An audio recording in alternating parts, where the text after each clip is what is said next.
Okay, so this next figure, he needs no introduction, although I'm going to do it anyway. This is the 1984 release of Storm Shadow, number 51 in collecting and completing your G.I. Joe figures and accessories. So this figure right here, this is a gray file card. So even though he was released in 1984, this probably was produced somewhere around 1985. You see the free action figure body transfer. And the reason why I like this particular figure in my collection is that he's graded a 90, so he is pretty nice example, right?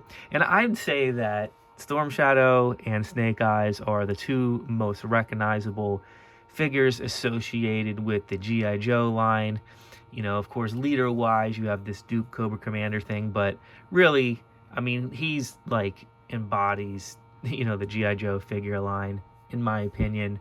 You know, mainly a lot of battles. I mean, he's badass. You see, he's got his arms exposed, and even when he's kind of, I say introduces the character, but you know, we see him walking around in the Arctic cold with some snow serpents that are in full, you know, winter gear, and he's just walking around like no shoes on.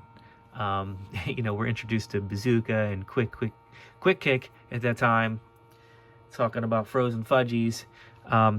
So he'll go on to have some battles with some characters. He does a lot of battles with Spirit, which is interesting. So you got them, and it's an interesting battle. But I think his main nemesis in life is Snake Eyes, and you have that epic battle between the two of them. I remember getting this figure as a kid, and back in the day, you know, G.I. Joe figures would cost about $2.87, or somewhere around there, $2.99, always under $3, always under $3 in the twos. And I walked into a K&B toy store at one point, and I just saw this figure, and I had to have it.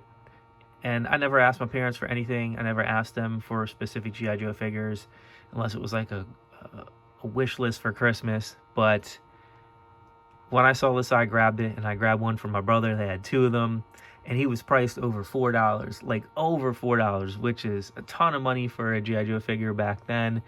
I didn't even have to ask my mom. She ended up getting us both one of these, spending between $8 and $9. She might have seen like the look in my eye and knew that I was getting this toy. I have no idea. We generally didn't get toys if it was outside of birthday or Christmas, but we happened to get this figure at that time, and we were both extremely happy because, I don't know, he's one of the coolest figures there is in the G.I. Joe line. So I'd love to hear your own personal story about your Storm Shadow figure, or any tidbits you want to add, any memories. Please comment below, and also please subscribe to the channel. It helps me out very much. Thank you.